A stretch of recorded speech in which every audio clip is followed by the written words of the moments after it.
Touch can be a really powerful tool to support recovery from complex health and trauma.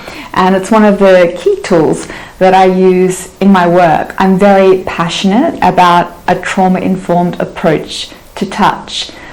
But I wanted to share today about touch not from a therapeutic perspective or a scientific perspective, but really from a very human perspective. What led me to working with touch now as a therapist is actually my experience receiving touch and connecting to touch as a patient. And without going in detail into my story, I was sick for a very long time, for over a decade. And looking back now, I can see how touch was something that I was craving and seeking and really needed to support my recovery. Of course, back then it was very unconscious and I didn't have the knowledge and the awareness that I do now.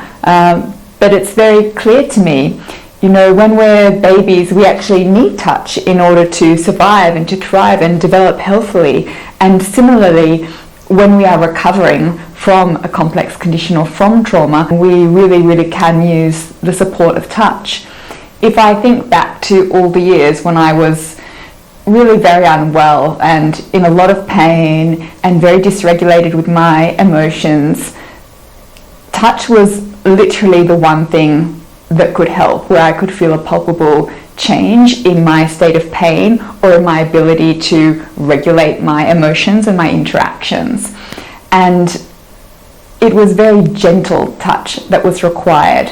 I remember that I had a physiotherapist through a lot of my time being unwell, and actually I couldn't take the physiotherapy, so the sort of harder touch felt very invasive to me, and it would actually trigger higher pain and a little bit of distress as well. And so he ended up using craniosacral therapy on me, and all he would do was just hang out. So he might put a hand under my sacrum or under my neck or under my head. I had a lot of tension in my neck and jaw, it was awful.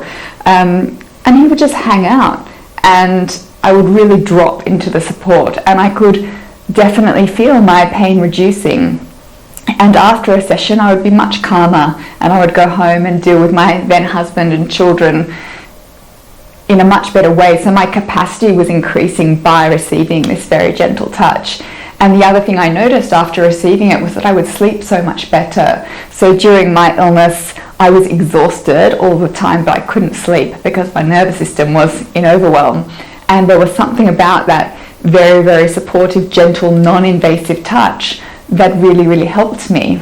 But I didn't know that was the case. I did know that when I went for a cranio session, I felt so good. And I also noticed that over time, sometimes I would start to feel better just in anticipation of going to this session and receiving this touch. So it was like the promise of touch and the memory of that co-regulation and down-regulation that I was receiving started to work on a deeper level. I also remember, apart from physio cranio, that when I was in a really bad state, what I would do would be to go and have a massage, but it wasn't really a proper deep massage. I remember one of my therapists telling me, oh, it's a bit like patting a cat, Natalia. And that's really what it was, this gentle stroking and using oils. And again, it's not about releasing muscles or anything. I now know it was really about that connection and that physical presence. And when I was being held in that way, and I guess it really is a holding, my system would relax a little. And I think when we are living with a health condition or with trauma kind of bubbling inside us, we're holding on all the time, not only to the past experience that's caused our condition, but we're also just holding on, trying to cope and trying to survive. And there is something about being held by another person that just allows us to let go, even if just a little bit, but it can provide an incredible relief. So that's a little bit about my personal experience with touch, and now knowing that that's what it was for me, I like to bring this intentionally into my work with clients. So when I use touch with the trauma-informed approach, I'm not actually approaching the body with any one modality or the intention to release anything at all. I'm approaching the body with the intention to co-regulate and to provide capacity and allow them to drop into my support. And so my intention somatically, like from my body, is to do that. But sometimes I'll use my words as well to really help the client drop into that experience. And for many people suffering from complex health and trauma, there's not that support. There has not been the support that they needed to relax, let go, to get through whatever they've been. Often it's not available now, but often it was never available. So in the case of developmental or relational trauma, that wasn't there. And so as part of my therapeutic approach, I'm providing that function of someone that is there to support them. And I think when we're doing it in a very, somatic or physical way, it's so much more than processing with words because it's felt.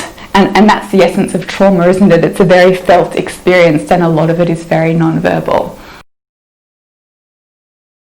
Something else that's really important in regards to a trauma-informed approach to touch is repatterning the possible desire or intention to affect release. So when we come to a body as a body worker, often our intention is to get that tight muscle or cause a release or create a change in the physical body.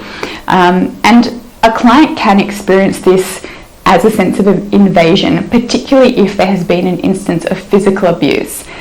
And my sense is that when we're using touch to support trauma recovery, actually what we want to do is invite the most beautiful experience of safety through physical connection. And I always like to say that really should only be a byproduct of safety. So we shouldn't be looking as practitioners to effect a release or to take the person somewhere. We should just be providing touch in whatever way we know how that allows that person to feel just a little bit safer. And when they feel safe enough, connection will occur, release will occur, and integration will occur, and it will be an empowered, embodied experience rather than one that we have driven.